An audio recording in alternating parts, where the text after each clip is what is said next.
After Dark, My Sweet, sinusundan ang kwento ni Collie, isang dating boksingero na tumakas sa isang mental institution at ngayon ay gumagala sa isang makalupong bayan na malapit sa Palm Springs, California. Malakas ang pangangatawan niya, pero sa loob, basag at puno ng trauma ang kanyang isip. His past as a soldier and fighter shaped him into someone physically intimidating but mentally vulnerable, making him an easy target for manipulation. Habang naghahanap ng tahimik na buhay at bagong simula, nakilala ni Collie si Faye Anderson, isang balong na lulunod sa alak at kalungkutan. Nakatira siya sa isang malawak ngunit pabayanang ari-arian na iniwan ng kanyang yumaon na asawa.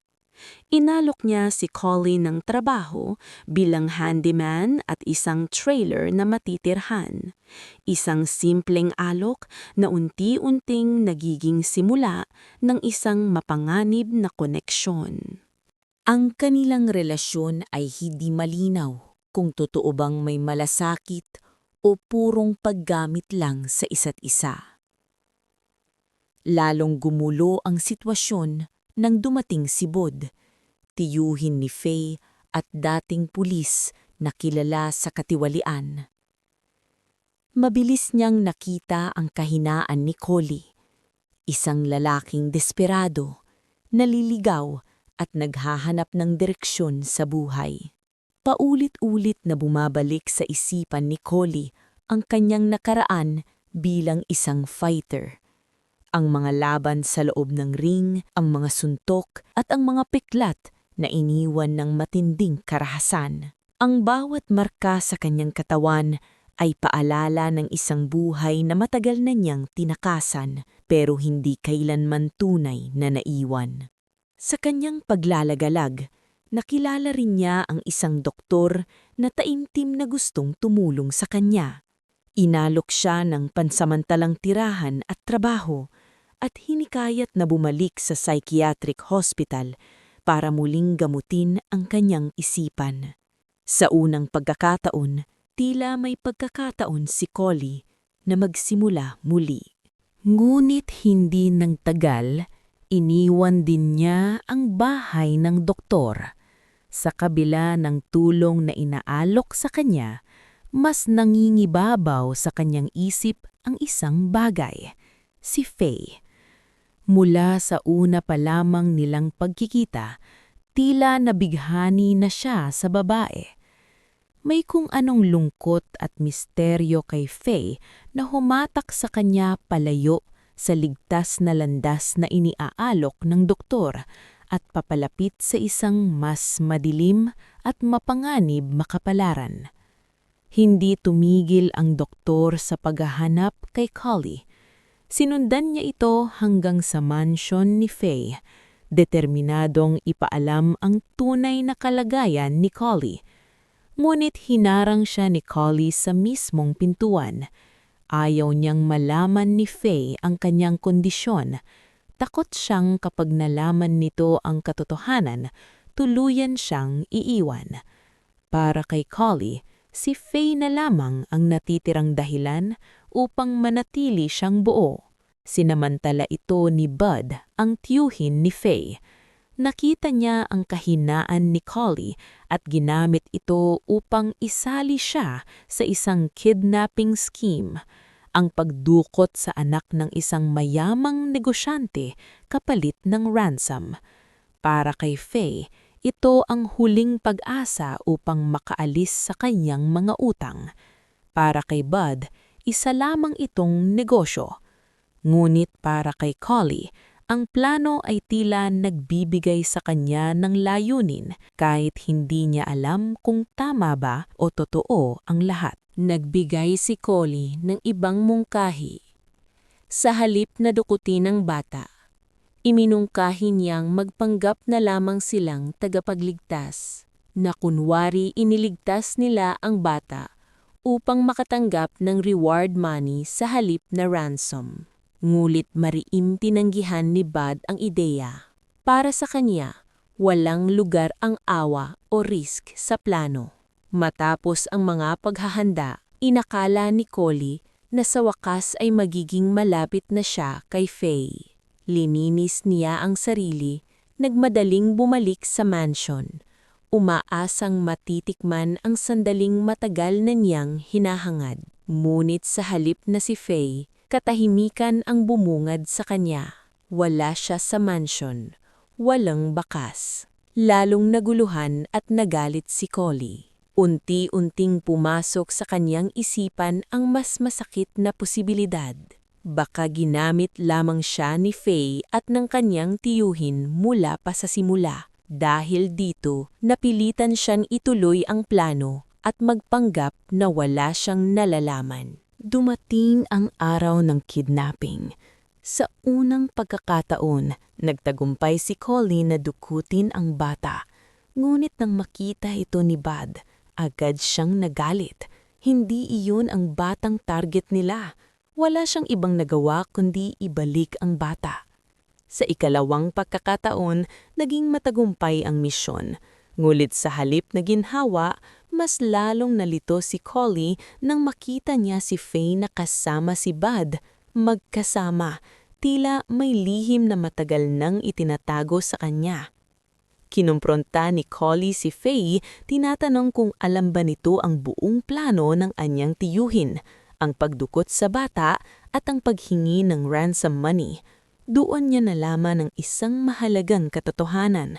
Hindi kailanman ginusto ni Faye ang kidnapping. Ang pagkawala niya ay hindi pagtakas, kundi isang desperadong paraan upang ilayo si Collie sa gulo at panganib na paparating. Ipinahiwatig ni Faye ang tanging daan palabas, isang simpleng ruta palayo sa mansyon, patungo sa kalsada at sa isang bagong simula.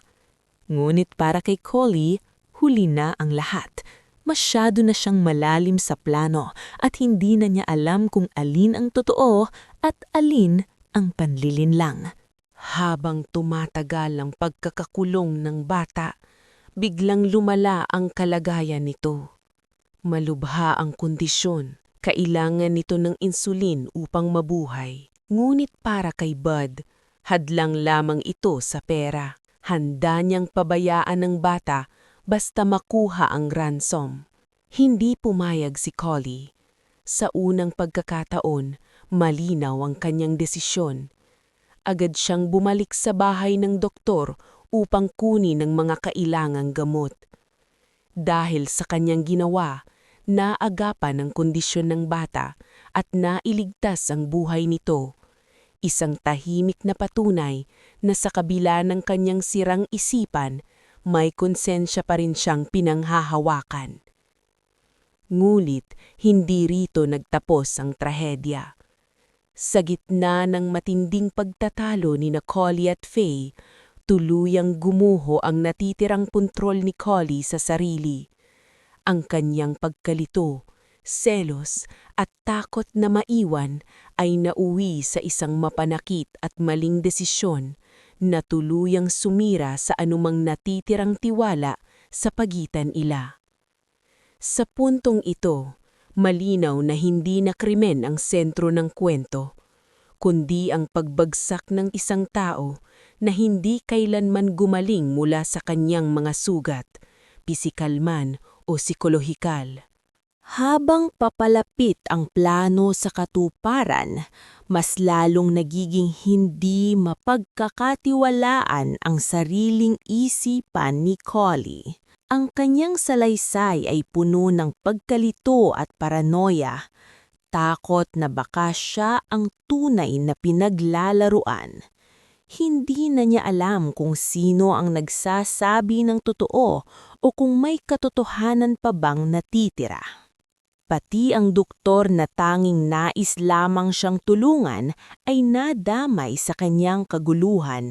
Sa gitna ng takot at pag-aalinlangan, nagawa pa niyang saktan ng taong iyon at tuluyang sumama kina Faye at Bud, dala ang bata. Dumating sila sa paliparan, ang huling yugto ng plano. Habang kinukuha ni Bud ang ransom money, si Faye at Collie naman ay naghihintay sa parking area.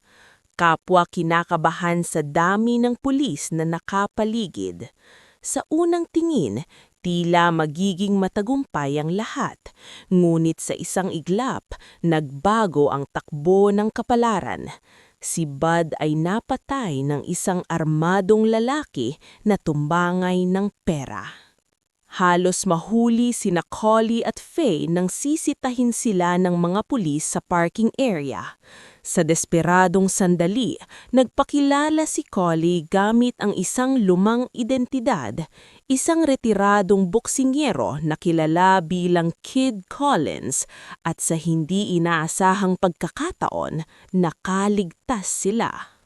Ngunit ang pagtakas ay hindi nagdala ng kapayapaan.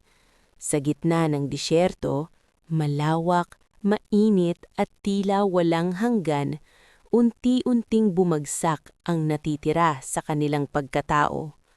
Ang init ay parang presyon sa kanilang konsensya at ang katahimikan ay nagiging saksi sa huling pagtataksil.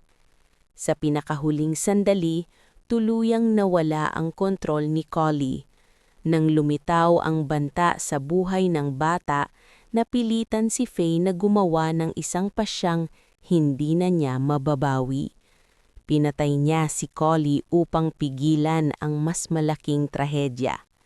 Sa huli, ang kwento ay hindi lamang tungkol sa isang krimen na nagkamali, kundi sa isang lalaking matagal nang nawawala sa dilim at sa mga taong nadamay sa kanyang pagbagsak. At diyan nagtatapos ang kwento ng After Dark, My Sweet, isang kwento ng pagnanasa, takot at mga desisyong dala ng desperasyon.